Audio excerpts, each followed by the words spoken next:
ekonomi Indonesia, mungkin pendekatan yang kita usulkan agak berbeda dengan keputusan yang diambil oleh banyak pejabat saat ini. Sekali lagi, ini hanya usulan. Saran itu kalau dipakai ya alhamdulillah, kalau tidak dipakai ya nggak apa-apa. Apa yang kita sarankan di dalam memilih salah satu strateginya, bukan hanya merubah kebijakan ekonomi saja, tetapi tambahkan dengan kebijakan luar negeri yang baru. Ini semua adalah bagian dari geoekonomi dan geostrategi bernegara. Membuat kebijakan jangan sepotong, namun kita sebagai negara yang bergantung pada impor dan ekspor yang cukup besar harus menjadi negara pemain yang cantik dengan kebijakan luar negeri yang mumpuni. Ada 3 referensi mengapa kita harus melakukan strategi diplomasi tingkat tinggi atau world class strategi. Kita sederhanakan sebelum menguraikannya lebih lanjut. Entah bagaimana di kepala pejabat saat ini mementingkan FDI atau Foreign Direct Investment, dan bagi saya ya nggak salah, tapi bukan pilihan utama bagi penganut MMT, Modern Monetary Theory. Prinsip utama dari berinvestasi para investor sesungguhnya adalah modal sekecil-kecilnya, usaha semudah-mudahnya, untung secepat-cepatnya.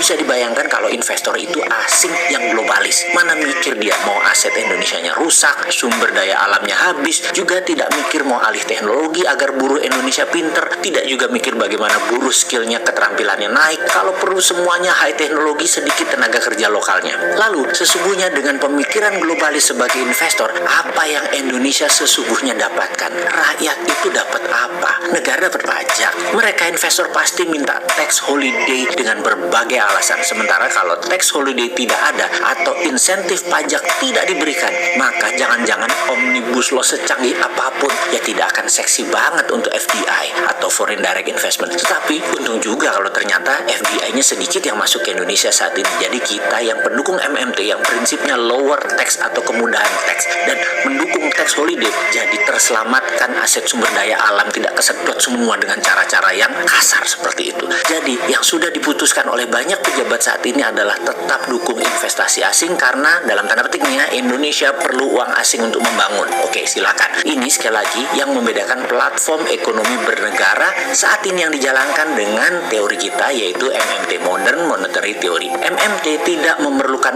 uang asing untuk membangun negara sendiri. Oke lah memang beda. Jadi tetap kita bantu biar nggak bablas bernegaranya. Jadi terlalu menguntungkan asing dan asing serta membuat SDA sumber daya alam Indonesia musnah dengan nilai tambah atau value added yang rendah, hanya dapat cuan dari pembelian bahan baku, itu jangan terjadi saat ini. Itu aja pesan kita. Kembali lagi, jadi apa referensi yang menjadi latar belakang pemikiran saran kita pendukung MMT ini kepada pejabat negara dan kebijakan saat ini? Semua berbasis dari perjalanan sejarah. Ketika perang saudara atau civil war terjadi di Romawi antara Julius Caesar dengan Pompei, pemimpin senat, maka seorang senator muda yang bernama Brutus yang memihak Pompei ditangkap oleh pasukan Caesar. Di sana Caesar memenangkan perang The Battle of Pharsalus tersebut. Ketika Brutus ditanya oleh Caesar mengapa memihak Pompei, anak muda tersebut terdiam lama dan tidak menjawab. Kita ingatkan sebentar, Brutus itu anaknya Servilia. Servilia adalah pacarnya Caesar, di mana Brutus sudah seperti anaknya Caesar karena sejak kecil sudah kenal Caesar. Brutus pun akhirnya mendapatkan pengampunan atau pardon dari Caesar, tentunya atas pengaruh dari sang ibunda Servilia. Kembali ke pertanyaan Caesar mengapa Brutus memihak Pompei, maka jawaban Brutus adalah Pompei memiliki pasukan 2 kali lebih besar dari Caesar, lebih lengkap senjatanya dan didukung penuh oleh senat. Caesar menjawab Brutus yang masih dalam status tahanan perang, kamu jangan pernah terpesona dengan kekuatan besar dan terlihat kuat.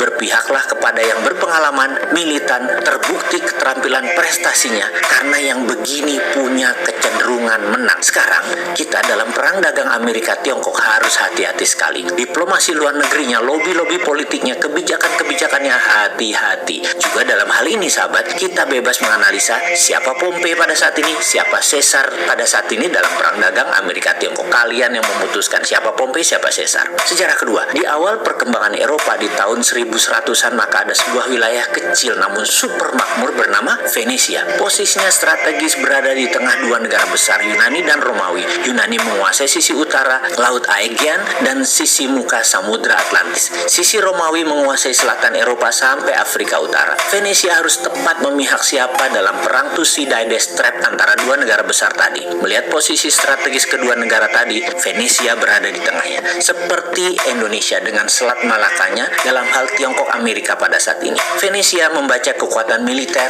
keduanya, kekuatan sistem ekonomi keduanya, kendali pasar dan pengaruhnya ke berbagai wilayah. Yunani ternyata lebih unggul, walau masih terbilang lebih mudah karena Yunani menguasai sisi Eropa Utara, Eropa Barat yang tumbuh cepat ketimbang sisi utara Afrika dan sisi selatan Eropa atau Italia pada saat itu. Kebebasan berpikir mereka yang berada di Eropa Utara dan Eropa Barat lebih maju ketimbang keterbatasan dalil agama sisi selatan Eropa yang terkekang dengan ketat aturan agama yang sangat mempengaruhi bernegara dan bermasyarakat kala itu di wilayah tersebut. Venesia akhirnya memihak Yunani dan ternyata kurang dari 10 tahun setelah ambil keputusan tersebut, Venesia mendapatkan hak istimewa yang selama ratusan tahun mereka nikmatin kemakmuran yang luar biasa karena Yunani pegang kendali. Setelah memihak dengan tepat, maka keputusan ekonomi negara Venesia ada hal yang revolusi, yaitu lahirnya Koleganza, sistem yang juga menjadi platform ekonomi bernegara MMT yang kita anut. Kita jelaskan Koleganza di lain kesempatan ya. Yang terakhir referensi kita adalah ketika strategi mengalahkan virus versi mantan Menteri Kesehatan kita, yaitu Ibu Siti Fadilah. Mengalahkan virus bukan dengan vaksin, tetapi dengan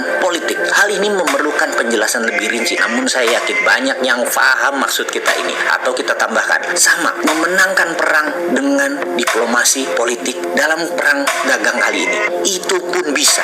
Kita ambil contoh lagi. Kita semua tahu ISIS adalah hornet nest-nya strategi Israel dan Amerika. Kita tahu yang merancang adalah tim Partai Demokrat yang bosnya bernama Madam Secretary Hillary Clinton. ISIS tombol utamanya ada di Madam Secretary ini. Kalau dulu mantan Presiden Pak SBY mengerti strategi politik ini, maka tidak mungkin ada teroris meledakkan bom lebih dari 10 kali selama Pak SBY menjabat. Sahabat, urusan begini, yaitu teroris di tanah air, jangan ragukan ke NKRI-annya si Bosman Sontoloyo ini. Saya ada di pusaran utama melawan itu semua. Jadi, apa kesimpulan kita sejauh ini? Ingin memenangkan perang melawan COVID, ingin bermain dua kaki ala Venesia, lalu memihak yang punya kecenderungan menang dan membangun tanpa asing-asing.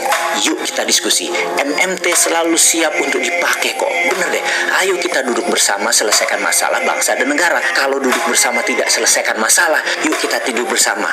Gitu kan ya. Tidur itu supaya mimpi lagi. Gitu loh maksudnya.